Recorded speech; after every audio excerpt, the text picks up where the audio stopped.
ഇല്ലടാ, ഇത്തവണ മോളും ഉണ്ട്. ഉത്രാടം തിരുവോണം ഞങ്ങൾ തറവാട്ടി പൊളിക്കാൻ പോവാ. അത് കഴിഞ്ഞ് നീ എന്ത് വേണേ പ്ലാൻ ചെയ്തു, ഞാൻ റെഡി. ഭയങ്കര ബിൽഡപ്പ് ആണല്ലോ. 16 വർഷത്തിന് ശേഷമുള്ള നാട്ടിലെ ഓണം മോളെ, അതിന്റെയാ. ഇത് നിന്റെ ന്യൂയോർക്കിലെ ഓണമല്ല, ഇതാണ് ഒറിജിനൽ ഓണം. നീ കണ്ടോ?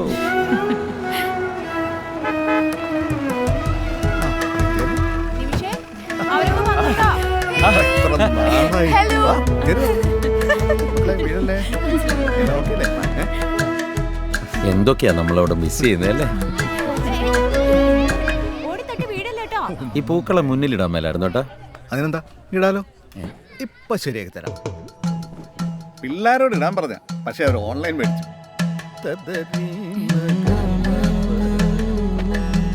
ഇപ്പൊ ഓക്കെ അല്ലേ? പൂപ്പാറ ഗ്രൗണ്ടിലെ ഓണാഘോഷം ഇന്നാണോ നാളെയാണോ? ഗ്രൗണ്ടോ? അതൊക്കെ പോയി ചേട്ടാ. അവിടെ ഇപ്പൊ ബസ് സ്റ്റാൻഡ് വന്നില്ലേ. ചേട്ടൻ ഇതുവരെ ആ കാലത്തൊന്നും ബസ്സൊന്നും കിട്ടിയില്ല. ചേട്ടൻ വന്നേ. ചേച്ചി, നമ്മുടെ ഊഞ്ഞാല് കിട്ടുന്ന മാവ് അവിടെ പോയി. അത് വെട്ടി മിറ്റം മുഴുവൻ ഇല കിടക്കുമല്ലേ, തൂത്തുവരാൻ ആളെ കിട്ടണ്ടേ. നിറമായാതെ ഓർമ്മകളിൽ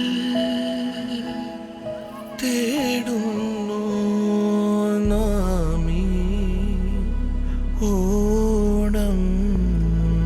അച്ഛാ, അച്ഛാ,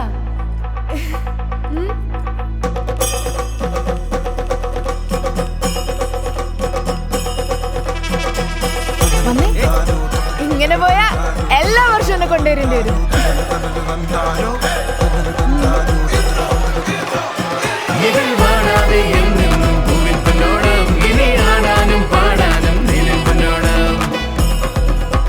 വടംവലിക്കുള്ള 2 ടീമുകളും ഉടൻ തന്നെ റെഡി ആയിക്കോ. അടുത്തതായി ഇതുവഴിയേ നാം വന്നേ പൊന്നിനോണം നീയാൻ പതിവുകളേക്കാൾ അഴകേറും മേളം കൊണ്ടേ. ഇതെല്ലാം നിന്റെ മോളുടെ ബുദ്ധിയാ.